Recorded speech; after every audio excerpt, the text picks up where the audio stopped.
ചില മനുഷ്യർ മഹാഭാഗ്യവാന്മാരാണ്. പക്ഷെ ആ ഭാഗ്യത്തിൽ മറ്റുള്ളവർക്ക് അവരോട് അസൂയപ്പെടാൻ വഴിയൊന്നുമില്ല. ആരാണ് ആ കൂട്ടരെന്ന് പറഞ്ഞാൽ അവർ വിഡ്ഢിത്തമേ പറയുകയുള്ളൂ. പക്ഷെ വിഡ്ഢിത്തമാണ് തങ്ങൾ പറയുന്നത് എന്ന് അവർക്ക് ബോധ്യമുണ്ടാവില്ല. മറ്റുള്ളവർ ഇത് വിഡ്ഢിത്തമായി കാണുന്നു എന്നുള്ള ഭയം അതുകൊണ്ട് തന്നെ അവർക്ക് ഒട്ടുമേ ഉണ്ടാവില്ല.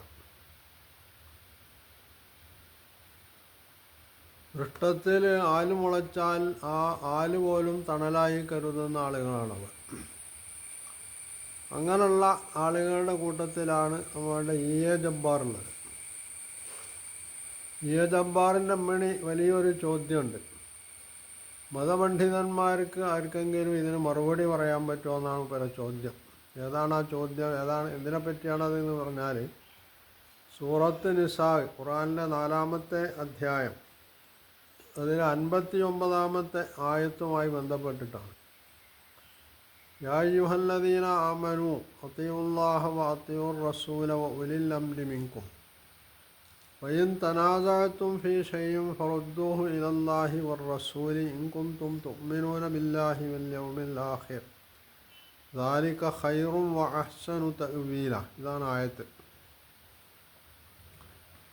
ഇതിൻ്റെ നേർക്കുനേരുള്ള അർത്ഥം യാ അയ്യുഹല്ലദീന ആമനു, വിശ്വാസികളെ, അത്തിയുല്ലാഹ വ അത്തിയുർ റസൂല, നിങ്ങൾ അള്ളാഹുവിനെ അനുസരിക്കണം, റസൂലിനെയും അനുസരിക്കണം.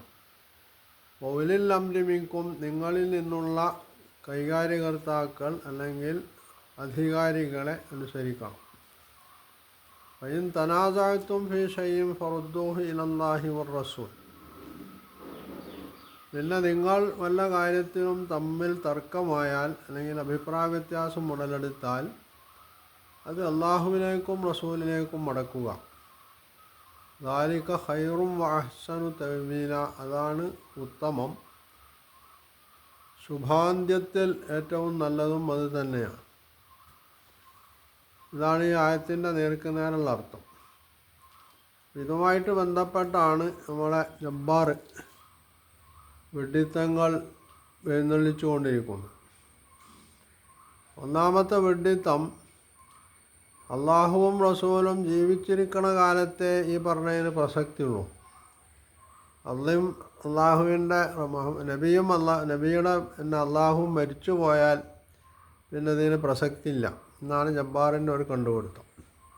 ഇതിനാണ് മൂപ്പര് മറുപടി പറയാൻ പറ്റുമോ പണ്ഡിതന്മാർക്ക് എന്ന് ചോദിക്കുക. ഒന്നാമതായിട്ട് ജബ്ബാർ എന്ന് പറയുന്ന യുക്തിവാദി അല്ലെങ്കിൽ യുക്തിവാദിയാണെന്ന് വാദിച്ചു കൊണ്ടിരിക്കുന്ന ഇസ്ലാം വിരുദ്ധൻ എന്നേ ജബ്ബാറിനെ പറ്റി പറയാൻ പറ്റുള്ളൂ. യുക്തിവാദികൾക്കും അല്പമൊക്കെ യുക്തി ഉണ്ടാവേണ്ടതുണ്ട്. അത്തരത്തിലുള്ള യാതൊരു യുക്തിയും ഇല്ലാതെയാണ് ജബ്ബാർ ഇത് പറയുന്നത്. പ്രവാചകനും പ്രവാചകൻ്റെ അള്ളാഹും മരിക്കുക, മുഹമ്മദ് എന്ന വ്യക്തിക്ക് മരിക്കാം, പക്ഷേ മുഹമ്മദിലുള്ള പ്രവാചകൻ അല്ലെങ്കിൽ റസൂൽ, ദൂതൻ, അദ്ദേഹം യഥാർത്ഥത്തിൽ മരിക്കുന്നില്ല എന്നുള്ളതാണ് വസ്തുത.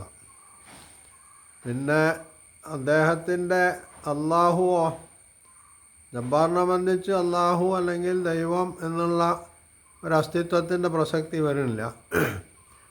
അള്ളാഹു മരിക്കണില്ല എന്നുള്ളതാണ് ഇവിടെ വിശ്വാസികൾ അംഗീകരിച്ചിട്ടുള്ള സംഗതി. അത് മുസ്ലിങ്ങൾ മാത്രമല്ല, ലോകത്തുള്ള എല്ലാ വിശ്വാസികളും പറയുന്ന അത് തന്നെ. അള്ളാഹു എന്ന് പറയുന്നത് അറബിയിൽ ഈ പ്രപഞ്ച സൃഷ്ടാവിന് പറയുന്ന പേരാണെങ്കിൽ മറ്റ് ഏത് ഭാഷകളിലും ഇങ്ങനെയുള്ള പ്രയോഗങ്ങളുണ്ട്.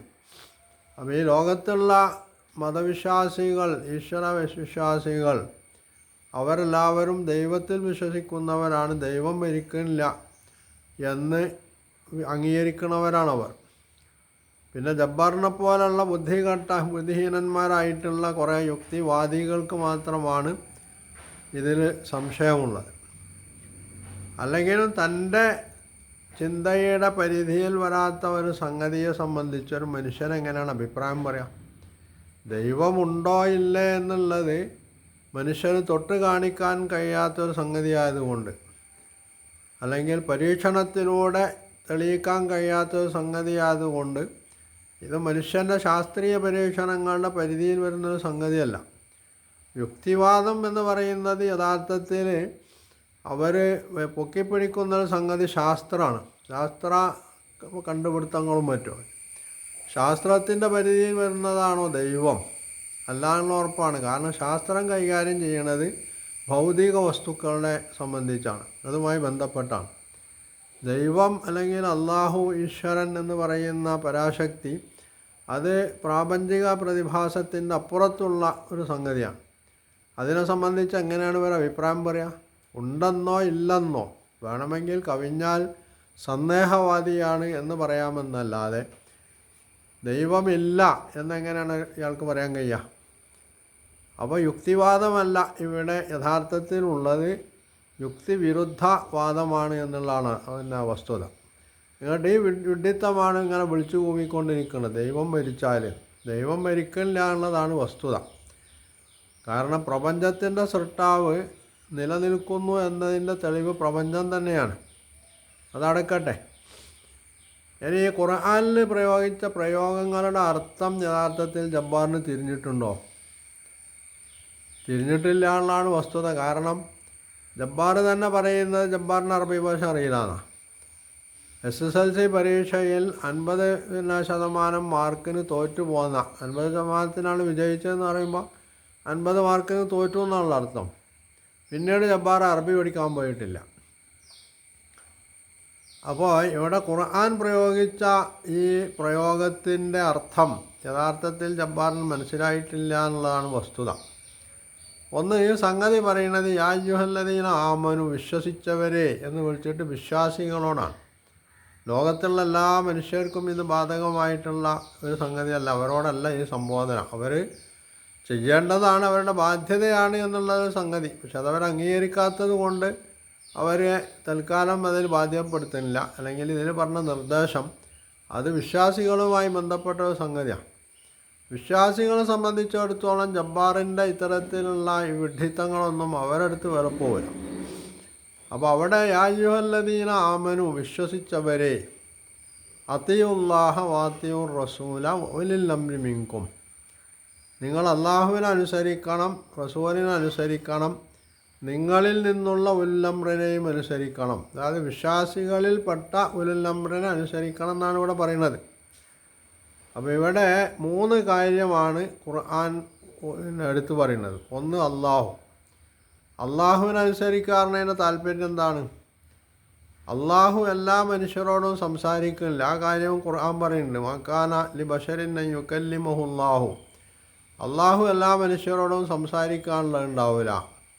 അള്ളാഹു മനുഷ്യരോട് സംസാരിക്കുന്നത് ഒന്നുകിൽ വഹിയിലൂടെയാണ്. വഹി എന്ന് പറയുമ്പോൾ അവിടെ ഉദ്ദേശിക്കുന്നത് സ്വപ്നമോ അല്ലെങ്കിൽ മനുഷ്യൻ്റെ മനസ്സിൽ തോന്നുന്ന നല്ല കാര്യങ്ങളുമാണ്.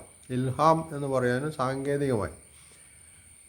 രണ്ടാമത്തെ സംഗതി ഔമിം വറായി ഹിജാബ്, അശരീരി കേൾക്കാനുള്ളതാണ്. മൂസാ നബി അലൈഹി സ്വലാമിന് സംഭവിച്ചതുപോലെ. ഔ യുർസില റസൂലൻ ഫയൂഹിയ ബിഇദ്നിഹി മാ യശാ, അല്ലെങ്കിൽ അള്ളാഹു ഒരു റസൂലിന്, അതായത് മലക്കിനെ നിയോഗിക്കും. എന്നിട്ട് ആ മലക്കിൻ്റെ അള്ളാഹു എന്താണോ നൽകിയത് അത് മനുഷ്യന് നൽകും.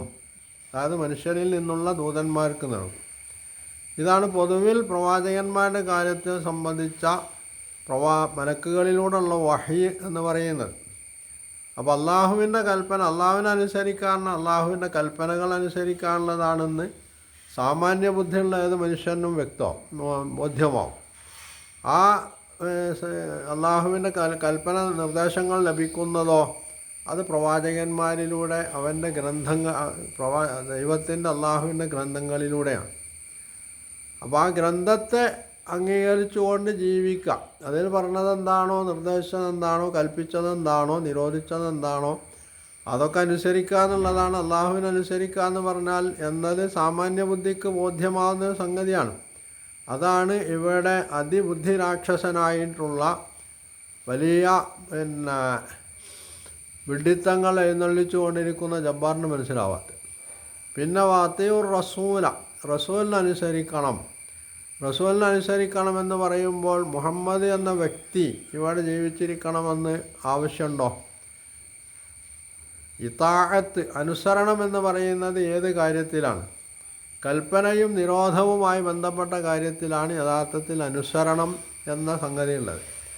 അതാവട്ടെ ഖുർആനിൽ അള്ളാഹു ഇന്ന കാര്യം ചെയ്യാൻ പാടില്ല, ഇന്ന കാര്യങ്ങൾ ചെയ്യണം എന്ന് കൽപ്പിക്കുകയും നിരോധിക്കുകയും ഒക്കെ ചെയ്തിട്ടുണ്ട്.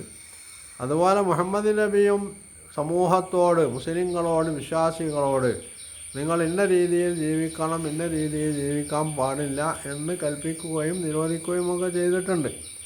അത് ജീവിതത്തിൽ പകർത്തുക എന്നാണ് അത്തിയുല്ലാഹ വാത്തിയുർ റസൂല എന്ന് പറയുമ്പോൾ ഉദ്ദേശിക്കപ്പെടുന്നത്. അവിടെ മുഹമ്മദ് എന്ന വ്യക്തി അദ്ദേഹം ജീവിച്ചിരിപ്പുണ്ടോ ഇല്ല എന്നുള്ളത് പ്രശ്നമല്ല. ഉദാഹരണത്തിന് പറഞ്ഞാൽ, ഒരു രാജ്യത്തിലെ ഒരു പരമോന്നത കോടതി, ആ കോടതി ഒരു വിധി പ്രസ്താവിക്കുന്നു. ആ വിധി പ്രസ്താവിച്ച ജഡ്ജ് മരിച്ചു പോകുന്നു. എന്നാൽ ഇപ്പോൾ ഇന്ത്യയിൽ തന്നെ ഒരുപാട് ഉദാഹരണങ്ങൾ അതിനടുത്ത് പറയാൻ കഴിയും. എന്നാൽ ഈ സുപ്രീം കോടതി ജഡ്ജി അല്ലെങ്കിൽ ജഡ്ജിമാരുടെ ആ പാനൽ തന്നെ മരിച്ചു പോയാൽ, അതിൽപ്പെട്ട ആളുകളൊക്കെ മരിച്ചു പോയി നിൽക്കാം. അവർ വിധിച്ച ഒരു വിധി രാഷ്ട്രത്തിൽ പിന്നീട് അതോടുകൂടി നിലച്ചു പോയോ? അതോ ആ വിധി പിന്നീട് സുപ്രീം കോടതിയുടെ മറ്റൊരു ബെഞ്ച് അത് ദുർബലപ്പെടുത്താത്ത കാലത്തോളം ആ വിധി നടപ്പിലുണ്ടാവുമല്ലേ? ഇത് ചിന്തിച്ചാൽ മതി, അത് നടപ്പിലുണ്ടാവും എന്നുള്ളതാണ് വസ്തുത. അപ്പോൾ പ്രവാചകനെ സംബന്ധിച്ചിടത്തോളം അദ്ദേഹം ജീവിതകാലത്ത് സമൂഹത്തോട്, വിശ്വാസികളോട് പറഞ്ഞിട്ടുള്ള സംഗതികൾ അത് അദ്ദേഹം മരിച്ചാലും വിശ്വാസികളായിട്ടുള്ള ആളുകൾ അത് മനസ്സിലാക്കുകയും അത് അവരുടെ ജീവിതത്തിൽ അനുസരിച്ച് പോരും ചെയ്യാന്നുള്ളത് സാമാന്യ ബുദ്ധിയുള്ള ഏത് മനുഷ്യനും ബോധ്യപ്പെടുന്ന ഒരു സംഗതിയാണ്. അതിലൂടെ പ്രവാചകൻ ജീവിച്ചിരിക്കണമെന്നില്ല. പ്രവാചകൻ എന്ന് പറഞ്ഞാൽ പിന്നെ പ്രവാചകത്വം സിദ്ധിച്ച വ്യക്തി, യഥാർത്ഥത്തിൽ ഒരാളുടെ ഒരാൾ ജീവിച്ചിരിക്കുന്നു എന്നതിൻ്റെ യഥാർത്ഥ തെളിവെന്താണ്? അദ്ദേഹം ലോകത്തെ പഠിപ്പിച്ച തത്വങ്ങളും ആശയങ്ങളും ആദർശങ്ങളും ഒക്കെ നിലനിൽക്കുന്നു. അത് അനുധാവനം ചെയ്യുന്ന ഒരു വലിയ സമൂഹം ലോകത്തുണ്ട് എന്ന് വന്നാൽ യഥാർത്ഥത്തിൽ അദ്ദേഹം ഇവരിലൂടെ ജീവിച്ചിരിക്കുന്നുണ്ട് എന്നാണ് മനസ്സിലാക്കപ്പെടേണ്ടത്. അത്രയ്ക്കും സാമാന്യ ബുദ്ധിയില്ലാത്ത ഒരു ഗണത്തിലാണ് ജബ്ബാറിനെ പോലുള്ള ആളുകൾ ഉൾപ്പെടുന്നത് എന്നുള്ളതാണ്. പക്ഷേ അത് അവർ വലിയ സൗഭാഗ്യമായി വിഡ്ഢിത്തങ്ങനെ എഴുന്നേൽച്ചുകൊണ്ടിരിക്കാനുള്ളത് ഒരു സൗഭാഗ്യമായി കാണുന്നത് കൊണ്ട് നമ്മൾക്ക് അവരോട് അസൂയപ്പെടാൻ പറ്റില്ല. അപ്പോൾ താഅത്ത് എന്ന് പറയുന്ന ഒരു സംഗതി ആൾ ജീവിച്ചിരിപ്പുണ്ടോ ഇല്ല എന്നുള്ളതല്ല. ഈ നിർദ്ദേശം അംഗീകരിക്കാൻ ബാധ്യസ്ഥരായിട്ടുള്ള ആളുകളുടെ മുമ്പിൽ ആ നിർദ്ദേശം നിലനിൽക്കുന്നുണ്ടോ എന്നാണ് പരിശോധിക്കേണ്ടത്. അങ്ങനെ പരിശോധിക്കുമ്പോൾ മുഹമ്മദ് നബി സല്ലല്ലാഹു അലൈഹി വസല്ലമയുടെ ഭൗതിക ശരീരം ഇവിടെ നിന്ന് മൺമറഞ്ഞു പോയിട്ടുണ്ടെങ്കിൽ പോലും അദ്ദേഹത്തിൻ്റെ നിർദ്ദേശങ്ങൾ അനുസരിക്കുകയും അത് അനുധാവനം ചെയ്യുകയും ചെയ്യാനുള്ളത് വിശ്വാസികൾ ചെയ്തുകൊണ്ടിരിക്കുന്ന ഒരു കാര്യമാണ്. വിശ്വാസികൾക്ക് അതിൽ യാതൊരു സംശയവുമില്ല. പിന്നെ ജബ്ബാർ ഉണ്ടാക്കാൻ ഉദ്ദേശിക്കുന്ന സംശയം അതൊരിക്കലും വിശ്വാസികൾ അലട്ടുകയും ഇല്ല എന്നുള്ളതാണ് വസ്തുത. അതുകൊണ്ട് ജബ്ബാറിൻ്റെ ഇത്തരത്തിലുള്ള വിഡ്ഢിത്തങ്ങൾ അത് ജബ്ബാറിന് അത് വിഡ്ഢിത്തമാണ് തോന്നാത്തത് കൊണ്ട് സാമാന്യ ബുദ്ധിയുള്ള ആളുകൾ അത് വിഡ്ഢിത്തമാണെന്ന് മനസ്സിലാക്കി തന്നെ പരിഹസിക്കുമെന്നുള്ള യാതൊരു ആശങ്കയില്ലാത്തതുകൊണ്ട് ജബ്ബാർ അങ്ങനെ പറഞ്ഞുകൊണ്ടിരിക്കട്ടെ, അതിൽ നമ്മൾ ഇടപെടേണ്ടതില്ല. പിന്നെ വാത്തിയൂർ വൗലിൽ അംരി മിങ്കും, നിങ്ങളിൽ നിന്നുള്ള കൈകാര്യകർത്താക്കൾ. ഇവിടെ മിങ്കും എന്ന് പറഞ്ഞാൽ എന്താണ് ഉദ്ദേശിച്ചത്? സത്യവിശ്വാസികളിൽപ്പെട്ട കൈകാര്യകർത്താക്കൾ അല്ലെങ്കിൽ അധികാരികളെന്നോ പണ്ഡിതന്മാരെന്നോ എന്തും പറയാം. ഏത് വിഭാഗമായിരുന്നാലും അവർ വിശ്വാസികളിൽപ്പെട്ട ആളുകളായിരിക്കണം എന്നതാണ് ഇവിടെ ഖുർആൻ എടുത്തു പറയുന്ന സംഗതി. അതും ജബ്ബാർ നിരാകരിക്കുന്നു എന്നുള്ളത് ജബ്ബാറിൻ്റെ സോക്കേണ്ട ഒരു ഭാഗമാണ്. അതും നമ്മൾക്ക് പിന്നെ അവഗണിക്കാം. എന്നിട്ട് ജബ്ബാർ ചോദിക്കുന്നത്, ഈ പ്രശ്നം ലോകത്ത് മുസ്ലിങ്ങളുടെ ഇടയിലുള്ള പ്രശ്നങ്ങൾ ഇതുകൊണ്ട് പരിഹരിക്കപ്പെടുമോ? പരിഹരിക്കപ്പെടില്ല എന്നുള്ളതല്ലേ വസ്തുത എന്ന് പറഞ്ഞിട്ട് മൂപ്പര് കുറേ നിലവിലുള്ള സംഘടനകളെയും മറ്റുമൊക്കെ എടുത്തുദ്ധരിക്കുകയാണ് ചെയ്യണത്. ഇതുപോലും തനി വിഡ്ഢിത്തത്തിൽ നിന്നുണ്ടാകുന്ന ഒരു സംഗതിയാണ്. അതുമായി ബന്ധപ്പെട്ട് ഇൻഷാ അല്ലാഹ് നമ്മൾക്ക് അടുത്ത എപ്പിസോഡിൽ പറയാമെന്ന് തോന്നുന്നു. അപ്പോൾ ഇത്തരത്തിലുള്ള വിഡ്ഢിത്തങ്ങൾ എഴുന്നള്ളിച്ചുകൊണ്ടിരിക്കാനുള്ളതാണ് ജബ്ബാറിനെ പോലുള്ള ആളുകളുടെ രീതി. അതവർക്ക് സുഖം നൽകുന്നുവെങ്കിൽ ആ സുഖം അവരനുഭവിക്കട്ടെ എന്ന് നമ്മൾക്ക് അവരെ ആശീർവദിക്കാവുന്നതാണ് എന്നാണ് എനിക്ക് തോന്നുന്നത്.